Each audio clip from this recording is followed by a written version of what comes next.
over-caution. Some people never will have much. They're too cautious.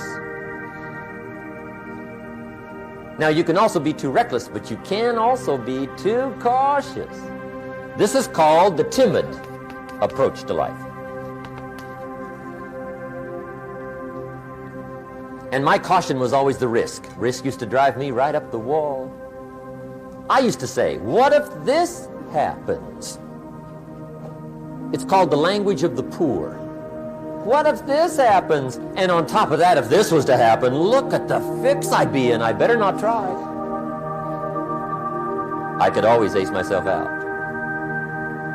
Then I'll tell you what changed my whole life when I finally discovered it's all risky. The minute you were born, it got risky. If you think trying is risky, wait till they hand you the bill for not trying. If you think investing is risky, wait till you get the tab for not investing. See, it's all risky. Getting married is risky. Having children is risky. Going into business is risky. Investing your money is risky. It's all risky. I'll tell you how risky life is. You're not going to get out alive. That's risky. The Englishman says, well, if that's the way it's going to work out, let's give it a go. Right, that's what it's for. Give it a go. Somebody says, yeah, but I'm looking for safety and security. Fine, then huddle in a corner. We'll cover you with a sheet, bring you 3 meals a day. And we'll protect you, feed you, look after you, care for you. We won't let anything happen to you. And you'll probably live to be 100. The guy said, well, yeah, I'd live to be 100. But what a way to live. Right. What a way to live, safe and secure. Don't ask for security. Ask for adventure. Better to live 30 years full of adventure than 100 years safe in the corner. And see, it's not important how long you live. What's important is how you live. For our purposes, it might best be put this way. Our rewards in life will always match our service. It's another way of saying, as ye sow, so shall ye reap. And it's been written in many ways, in every language on earth. I like to think of this law in the form of a giant apothecary scale. One of the bowls is marked service, the other's marked rewards. Now, whatever we put into the bowl marked service, the world will match in the bowl marked rewards. If any person alive is discontented with his rewards, he should examine his service. Action, reaction. As ye sow, so shall ye reap. What you put in will determine what you must get back in return. So simple, so basic, so true, and yet so misunderstood. If a business is not expanding to the quick and exciting tempo of the times, it must examine its contribution, its service.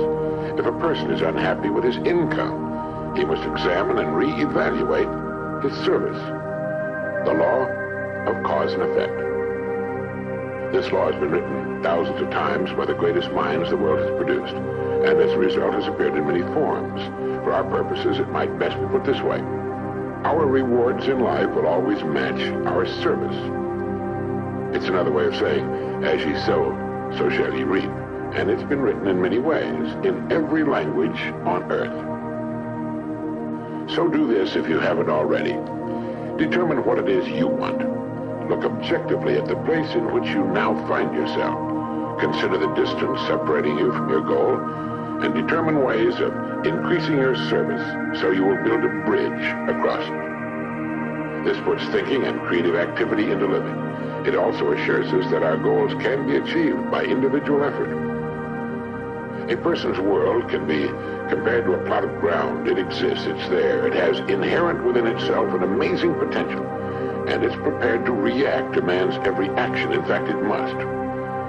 Now, whatever your job happens to be, think of it for a moment as this plot of ground.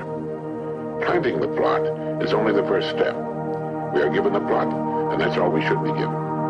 It's what we do with it that will determine its degree of greatness and success. So to really get what you want in business and in life, you have to be very forceful with your will.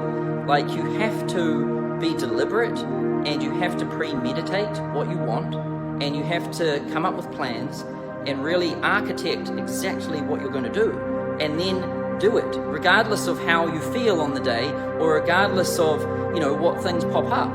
You have to block out the noise, put on blinders, and just drive. And sometimes you don't have the motivation, or sometimes you're not feeling into it, but you know, one tip I can give you is, you know, motivation comes and goes, and it's all right if some days you're not feeling motivated, but never, ever lose your discipline. That's so important. So even if I'm not feeling like it one day, just have to drive through it, got to get it done, right? And so that's one huge tip I can give you right away today. You know, most entrepreneurs, they wake up in the morning and their first thought is, what should I do today? Like, what's important? And then what's a good, you know, what's trending, what's a good opportunity, or what's hot, or what are my friends doing? And, you know, they probably spend most of their day thinking, what should I do? And what's the best thing for me to do? Instead of actually doing. And thinking about doing isn't doing. And the only thing that makes the boat go faster is doing. So these people are spending most of their time doing nothing. They're basically, you know, trading their life for nothing, which is a pretty bad deal. Been teaching for weeks and weeks and weeks about living on purpose, because most people get up out of the bed in the morning to see what's going to happen, and then there are a elect group of people who get up out of the bed to make something happen. You have to decide which category you're going to be in. Either you're going to get up on the bed and sit on the side of the bed and say, well, Lord, what am I going to do today? Or you're going to wake up with an agenda and an urgency and a direction and a focus. See, when you got direction, you resist distraction. I said, when you got direction, you resist distraction.